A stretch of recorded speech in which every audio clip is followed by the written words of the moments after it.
একটা উদাহরণ যদি না দিয়ে আপনাদের বুঝে আসবে না তাদের ইমানটা কেমন ছিল।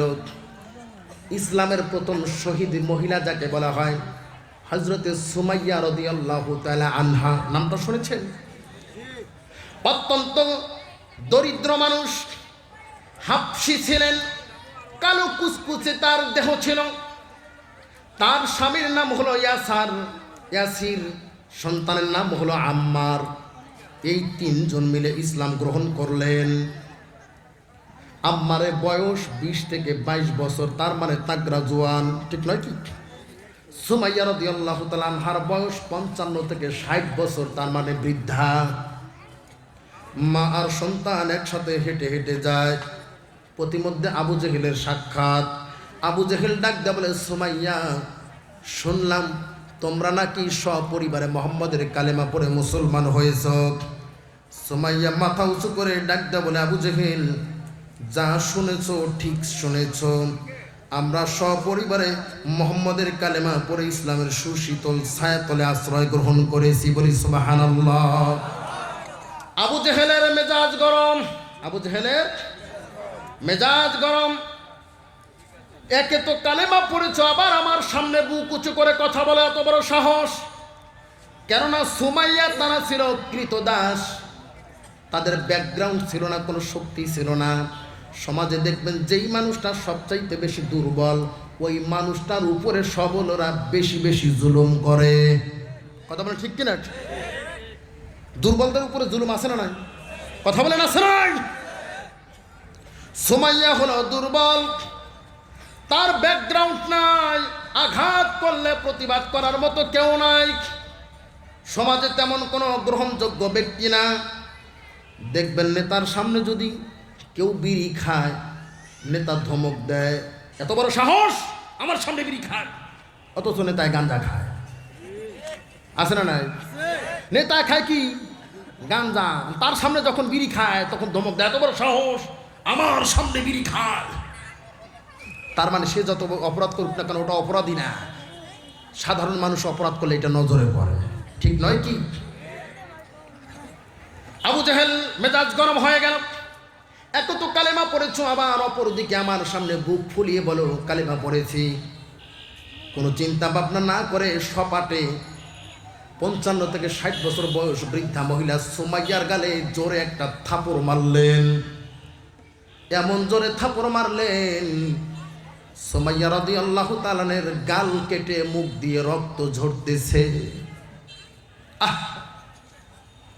প্রতিবাদ করার মতো কেউ নাই। আবু জেহেল ডাক দেয়া বলে, সুমাইয়া রে, বল কালেমা ছাড়বি কিনা? সুমাইয়া ডাক দেয়া বলে, আবু জেহেল, মারতে মারতে যদি শহীদ করে দাও, শরীরের সমস্ত রক্তগুলো যদি বের হয়ে যায়, মুহাম্মাদের কালিমা ছাড়ব না। আল্লাহু আকবার। আবু জেহেলের মেজাজ গরম হয়ে গেল, এত বড় সাহস! তার গুন্ডা বাহিনী এনে সুমাইয়া রাদিয়াল্লাহু তাআলা আনহাকে বাঁধলেন একটা খুঁটির সাথে। আম্মার রাদিয়াল্লাহু তাআলা আনহুকে বাঁধলেন আর একটা খুঁটির সাথে। সন্তানের সামনে মাকে পিটায়, সন্তানের সামনে মাকে পিটায়। আম্মারের কাছে এসে ডাকতে বলে, আম্মার, বল মুহাম্মাদের কালেমা ছাড়বে কিনা? একটু চক্ষুটা বন্ধ করে মুরাকাবা করেন। আপনার সামনে যদি আপনার মাকে বেঁধে বেধড়ক পিটায় আপনার কেমন লাগবে? আম্মারের চোখ দিয়ে দর দর দর দর করে পানি পড়ে। সুমাইয়াকে পিটায়। সুমাইয়া চিৎকার করে ডাক দেয় বলে, আম্মার রে, এমন সন্তান আমি জন্ম দেই নাই যেই সন্তান মায়ের আঘাত দেখে মোহাম্মদের কালেমা ছেড়ে দেবে। খবরদার খবরদার, মোহাম্মদের কালেমা ছাড়বি না। ইমান কাকে বলে আমি কেমনে আপনাদেরকে শোনাই সেই করুণ কাহিনী। এতটা আঘাত করেছে, পা থেকে মাথা পর্যন্ত রক্তাক্ত করে দিয়েছে। কালো কুচকুচে দেহটা যেন ফুলে গেছে, আঘাতে আঘাতে দেহটা জর্জরিত হয়ে গেছে। আম্মার যখন কালেমা ছাড়ে না, এবার আবু জেহেল তার কূট বুদ্ধি, শয়তান এসে বুদ্ধি দিল, মায়ের সামনে যদি সন্তানকে পিটাও মা কিন্তু সহ্য করতে পারে না, সন্তানকে বেধড়ক পিটাও। এবার সুমাইয়াকে রেখে মায়ের সামনে কলিজার টুকরা সন্তান আম্মারকে পিটাতে লাগলো। এই মায়ের সামনে, সুমাইয়ার সামনে কলিজার টুকরা সন্তান আম্মারকে বেঁধে বেধড়ক পিটায়। আম্মার ডাক দেওয়ালে, মা গো, ও মা, মোহাম্মদের কালিমা ছেড়ে দিও না, দুনিয়ার সুযোগ সুবিধার জন্য নয়, আমার আল্লাহর জান্নাতের জন্য মোহাম্মদের কালিমা পড়েছি। আল্লাহু আকবার। আবু জেহেল যখন দেখলো না এত পিটায়ও কাজ হলো না, সমস্ত শরীর রক্তে রঞ্জিত হয়ে গেছে, শয়তান এসে কুবুদ্ধি দিল, মুসলমানদেরকে পিটায়া ঈমান থেকে দূরে রাখা যায় না, তাদের ইজ্জত হনন করতে হয়। বুদ্ধিটা কার? কথা বলেন, বুদ্ধিটা কার? বর্তমান সময়েও দেখবেন মুসলমানদের ইজ্জত হনন করার জন্য অসংখ্য বিদেশি এনজিও সংস্থা আমাদের মধ্যে আছে না নাই? এটা আবু জেহেল আর শয়তানের সিলসিলা। কার? আবু জেহেল যখন দেখলো পিটায়া কোনো কাজ হয় না, শয়তান বুদ্ধি দিল পিটায়া লাভ নাই, মুসলমানরা ইজ্জতকে বড় সম্মান করে, ভয় করে, তাদের ইজ্জতের উপরে আঘাত করো। আবু জেহেল যাইয়া সুমাইয়ার দেহ থেকে একটা একটা করে কাপড়গুলো খোলে, একটু চক্ষুটা বন্ধ করে মোরাকাবা করেন, আপনার সামনে আপনার গর্ভধারিণী মায়ের কাপড়গুলো যদি খোলে আপনার কেমন লাগবে? আহারে, এই দৃশ্য দেখার চাইতে মৃত্যুবরণ করা অনেক ভালো। আবু জেহেল যখন সুমাইয়ার দেহ থেকে কাপড়গুলো খোলে, আম্মার ডাকতে বলে, মাবুদ, এমন দৃশ্য দেখার আগে তুমি আমার নিয়ে যাইতা, কষ্ট পাইতাম না, এই দৃশ্য যে আর সহ্য করতে পারি না। চক্ষুটা বন্ধ করে মাথাটা নিচের দিকে আসে। আবু জেহেল দমক দা বলে, যা আম্মারের মাথাটা উঁচা করে ধর, মাথা নিচু আছে, কাপের বর্ষিকরা থোতা দইরা মাথা উঁচু করে। আম্মার কেমনে দেখবে উলঙ্গ মাকে? চক্ষু দুইটা বন্ধ। আবু জেহেল যাইয়া হাত দিয়ে চোখের পাতাগুলো টাইনা টাইনা এমন করে ধরে।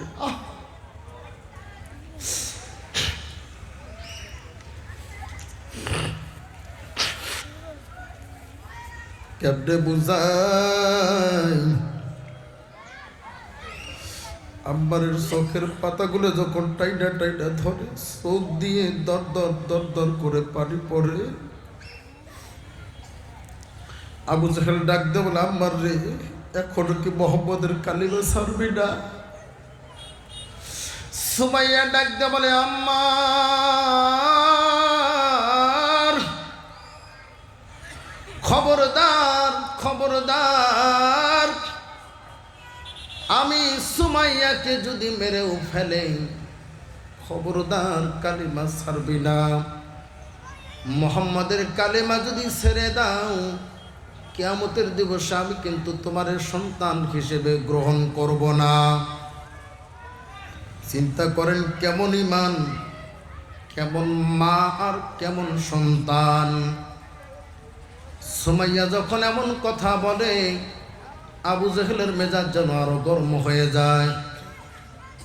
তিনি একটা বর্ষা হাতে নিয়ে আঘাত করার তো কত জায়গা আছে, তরবারি দিয়া যদি দেহ থেকে কাল্লাটা নামায় দিত তাও তো কষ্ট কম হইত, যদি এপাশ থেকে ওপাশে পেটে আঘাত করত তাও কষ্ট কম হইত।